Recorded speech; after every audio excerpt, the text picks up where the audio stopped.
Hey guys, so it's Eileen and today's Wednesday, September 9, I think. I have wanted to show you how I have been working with my runes here, in particular working on mostly my mushroom rune cards. This is the last that some of you may have seen of them. The stage they were at when I left this project in around November last year. Due to diverse circumstances, I sort of let it all go. I stored the cards that I had in this little pouch here that I bought a special fabric for. Actually, the fabric is this type of cotton, and it has mushrooms with, very much wide spaces of sort of this tan type cotton in between.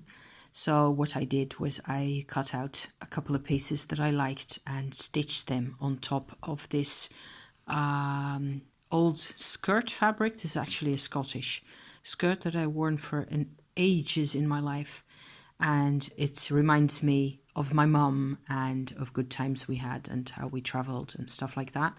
It's actually a good memory. I bought this skirt with her in London in, let me think, 79 or so, 1979. So you who are listening to this may well be younger than the skirt.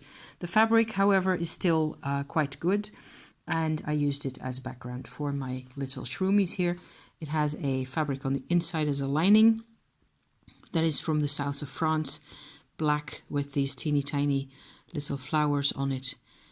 Looks like lily of the valley or something, and I believe that belonged to my mum as well. For some reason there's an association between runes for me and my mum, so in a very positive way. So these are my not my oldest, I think, one of my oldest sets of runes. This is 24 of 3 times 8 Elder Futhark that I've been using for the time that I have actually been using runes at all. They are actually cypress wood, and my mum had seen me do something similar to this, and she went ahead and sawed off these little bits of a cypress branch like so, and she intended to make her own rune set out of these. However, that didn't get to happen. So in the end, I kept the little pieces of wood for quite a long time after she had passed away. And then I decided to, use my little burning tool to burn the actual runes in them like so. And they have this asterisk type rune on the back.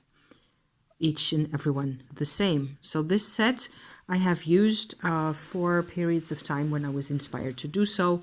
I have sort of kept track of the runes that I pulled. Mostly what I did is I have another little bag over here, which is just some kind of a second-hand little cotton bag that the runes stay in this set over here.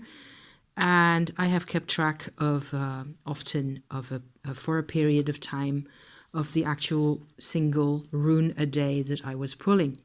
And then, of course, getting often, or kind of just the same with tarot for me really, kind of obviously getting the same type of message more often than you would think, more often than makes sense.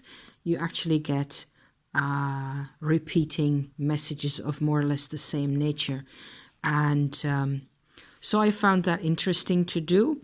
I also, at a certain point last year in 2019, I thought, wouldn't it be nice to have rune cards? I think it was Lisa who had a set of rune cards that she had bought somewhere that she was really fond of, that she enjoyed working with. And I went like, okay, but I have all this material and I have all these photographs. I want to do something different with my runes. I want to have, for example, this Birkia rune here. This is actually a birch type of mushroom that grows on birch trees. It turns out that it was used in the old days, and probably in Viking days certainly, as you could cut strips of this and use those as you know, on if you have a cut or a bruise, as a plaster over the top of those. So hence this little drawing to the side of this person who has a piece of mushroom bark right there over the top of her leg where she apparently hurt herself. So that was more or less my basis for trying to link up the content of the rune with some type of an image. Here I have a Hagel rune, the rune for hailstones. And over here, this actual mushroom over here on the picture doesn't really have anything to do with it, except that you might potentially imagine that this is a surface that has been spattered by hailstones, and then you get all those little holes. I guess maybe that was my association. I don't really go very deep into the association in terms of meaning or function of the actual mushroom compared to the rune. There's no real, for me, necessity of this mushroom belongs with that particular rune in a way. Not like with the birch here. Actually that is the case. So that makes it easier to remember, right?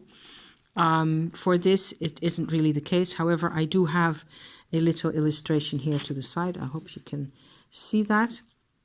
This is actually what is called a hail cross, and it's this is an attempt to, with a felt tip pen, to draw a simple image of actually a stone cross, which I have in my neighborhood around here, at a couple of miles away from my house, where they planted this cross there in, I think it was in the 13th century or something, to protect the crops from the hail and storms.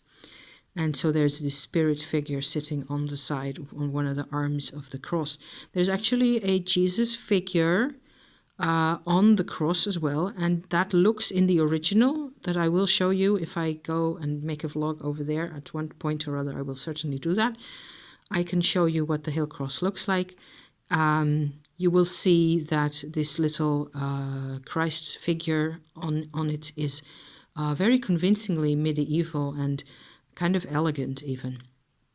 So that brings me, actually this medieval association brings me to my whole sort of background for this project here, is that I have just gone ahead and associated certain imagery with certain runes. These are actually all extras.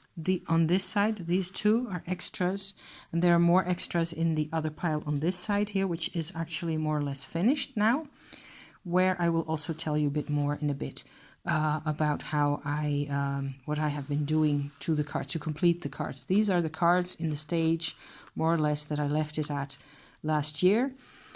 I have, I think, 33 cards here in total, each with a particular mushroom of some sort. And I have tried to figure out some kind of an association or a pattern or an image or a type of atmosphere. For example, this one, this is I believe an Ea rune. So it is supposed to be a diphthong sound, this particular rune. And you could see that it looks actually similar to, where did I have that one just now? I actually had it in here.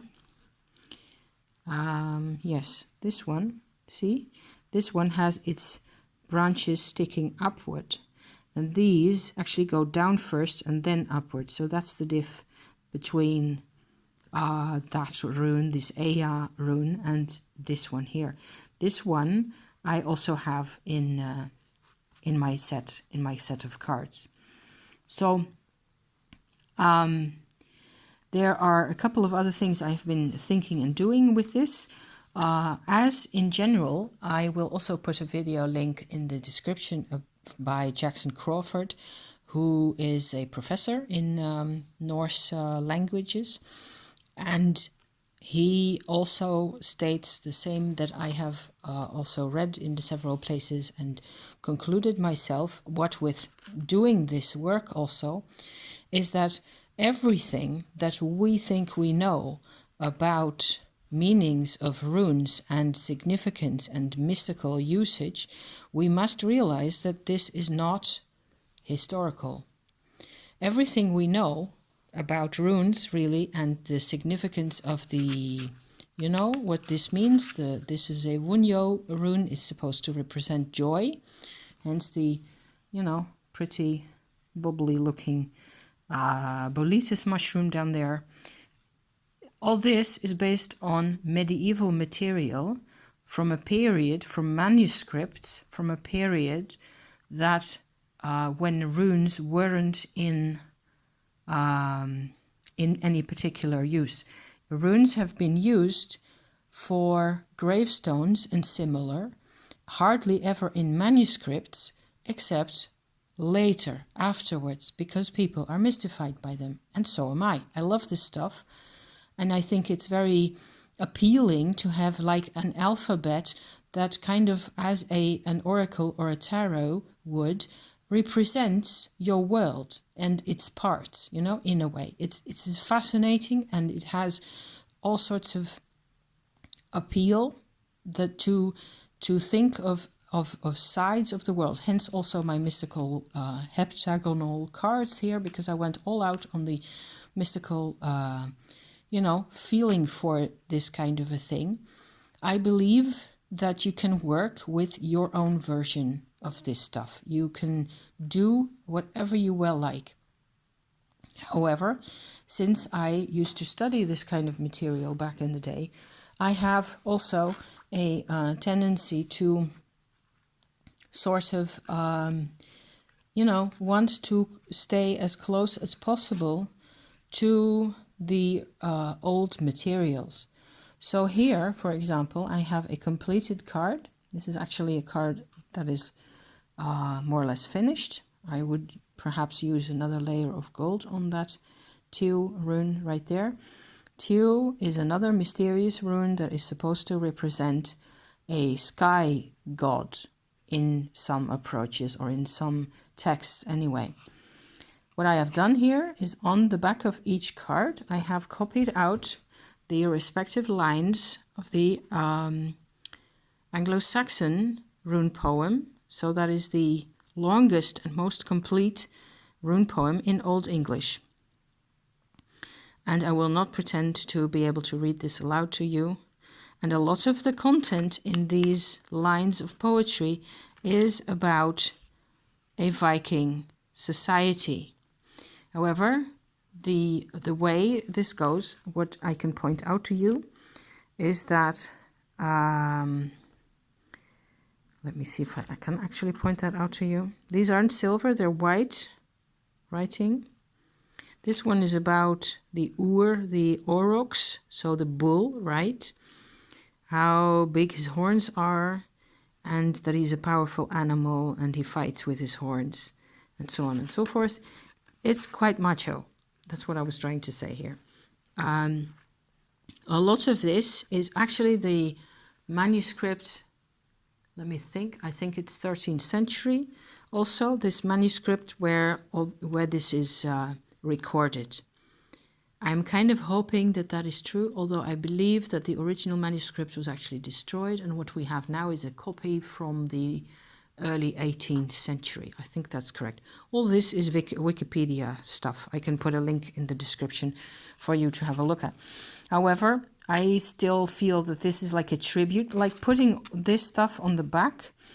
The sea or the sun rune here, Sula, seagull, is very important to seafaring men and people, and how he goes over the fish's bath. That's what it says here. That's kind of, you know, the Old English poetry is actually somehow dear to me still. The fish's bath, it says here. That's a thorn right there, okay? His brimhengist is his sea stallion. That's a standard expression in Old English for his boat. So that kind of thing, that's just, you know, I love that. I am Dutch after all. I am related to these people in a way. I picked out illustrations that show mushrooms with a lot of sunshine on them, you know, for this sula. The interpretations are kind of different sometimes. Sometimes I don't really even think it is particularly useful to think, in the case of oer here, of an aurochs. I have just put in a simple, very common type potato-style mushroom that we find here in this country all over, all the time, most of summer and winter actually. Just to represent to my mind what the oer rune represents for me. So, which would be, in what it feels like to me is like an approach to life, a kind of consciousness, if you like, that is slow and thoughtful and self-aware, yes, but not very vibrant or very intellectual or very volatile or any of those things. It is a very steadfast, reliable, safe kind of an energy. Yes, I think that after all those years, because I think it's 30 years and a bit that I've spent on this stuff by now, I would tend towards, most of all, because your interpretations are wobbly and uncertain at best, you know. These aren't, this isn't content that was used in this manner, by the Vikings or by the people who lived before them. All we have is bits and scraps of ideas and approaches about, you know, magic in the Middle Ages in that part of the world, where the staves were used for advice, and you were supposed to be able to, you know, interpret them, and that wasn't easy, and it was even dangerous. There's a whole mystical veil around this whole material also back in those days. But whatever it is that we really know about these approaches and all these ideas and all these styles, it comes from manuscripts that are from a later period. We have the actual evidence about the actual runes being in use by the people who made them up, you know, who thought of them first. Those are the rune stones and the artifacts that were found in lots of places, and then they're mostly used as an alphabet to write in. So very little magic. There are references to magic, of course, but it isn't obvious how the actual runes letters themselves connect in with the magic. It feels more from the inscriptions if you study them. There's a massive website that I found again, I think for the third or fourth time, which is in Norwegian, so yeah, difficult. It's possible to have it translated online, of course, that has an immense list of all these inscriptions with all the translations and all the rest of it. I think it's fascinating, but you do not get a clear, there is no manual. There is no historical, accurate, reliable, not even 2 pages of a real manual from the time the actual runes were in use. So I've said this 3 times in different forms now. I will stop talking about this. Whatever you may think of this, I mean, I think they're just cute. You know, I'm just having fun here with my little pictures and my mushrooms and all the rest of it.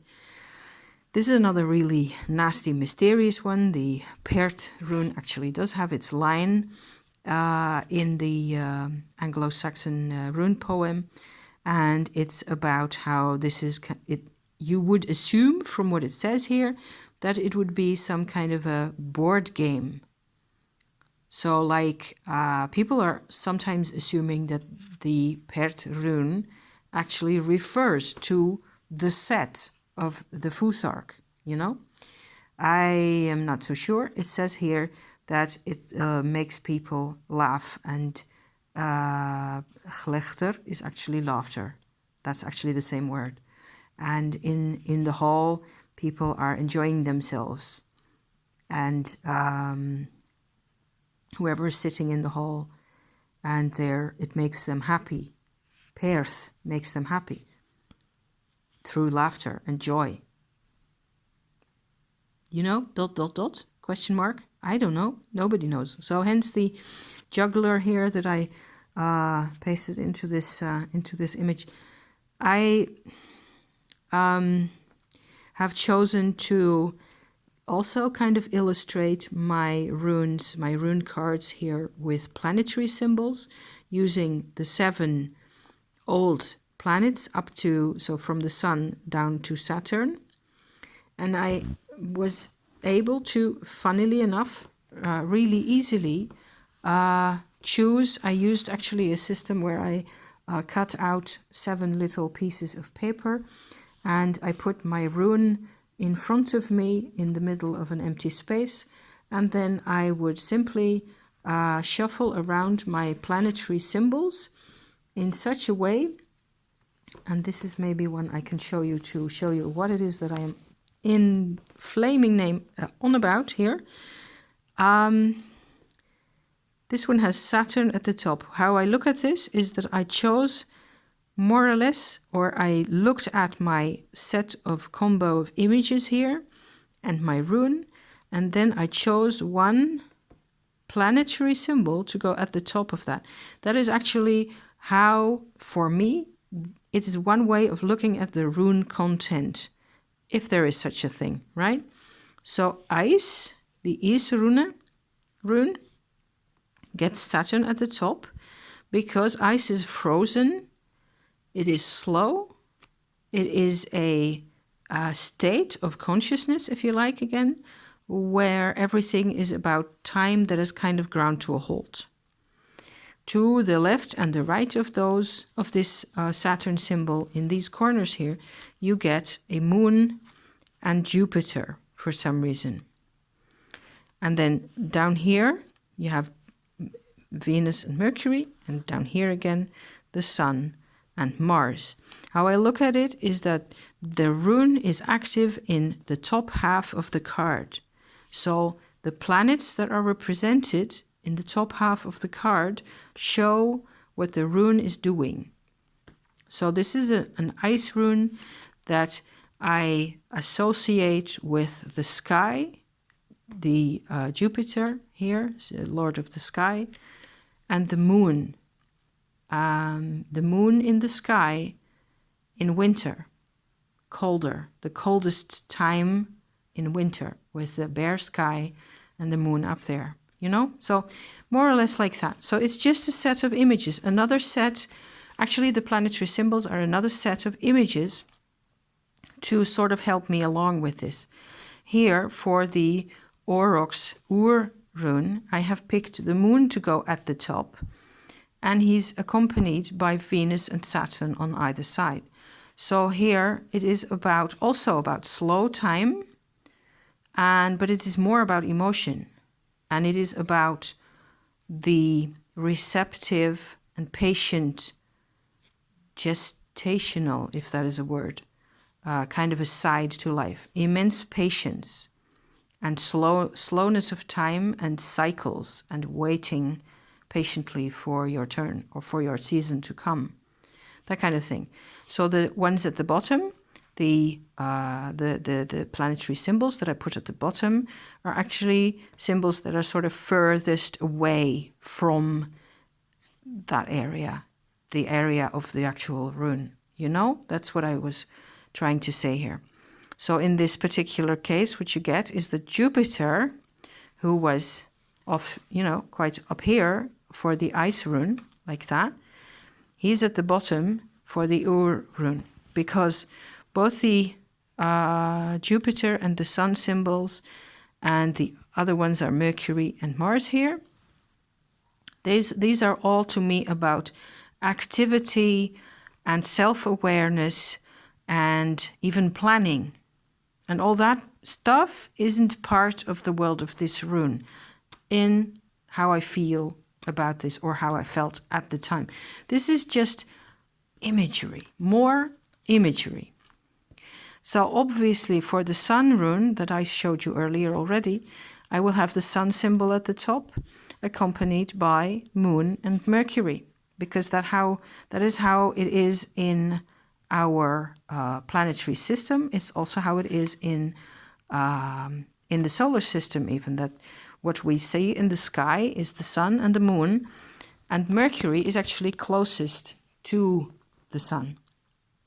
Most of the time you will see that a person in their birth chart has Mercury in the same sign as what their Sun is in. So their solar sign and the Mercury sign are quite often, not always, the same, or Mercury is in one of the neighboring signs to the Sun sign because they're close together. So on and so forth.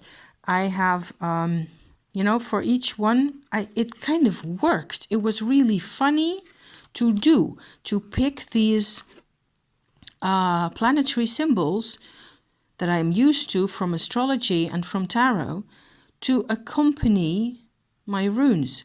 Mercury here goes with the Daga, the day rune, and daytime consciousness for me certainly is all about Mercury, about understanding, about connecting the dots, making sense of things.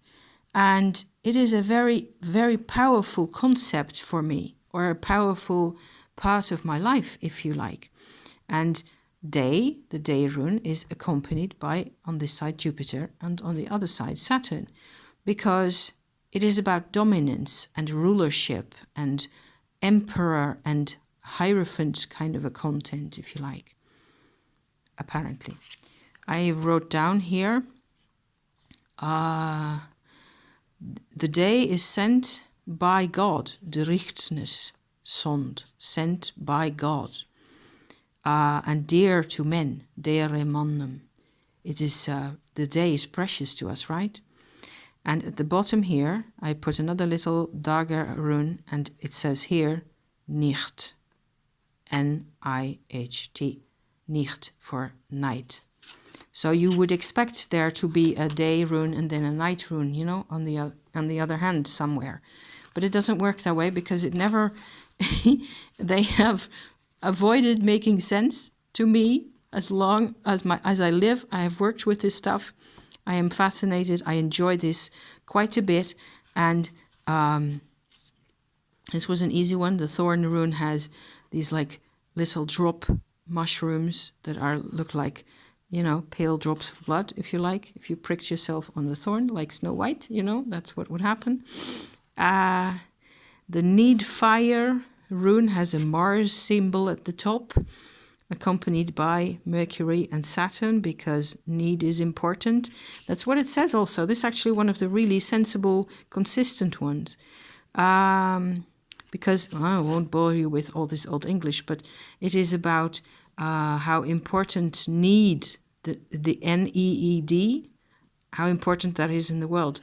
It is actually what I would consider one of the most important runes to think about if you want to sort of make your own connection with this world where they come from. I'm going back to my little wooden runes here. Because it's so crucial, at least to me, to understand and remember again and again. And that's basically also why I revisit this stuff. It's because this world where these symbols come from was a world where people had strong awareness of their needs. And those needs were fairly simple. Here's the need rune right there. See? Food and shelter, protection from the elements, protection from angry gods, protection from each other. That was crucial. It was a social community. I don't think you could manage very well if you were on your own. That's the Asa rune. It was a fearful world.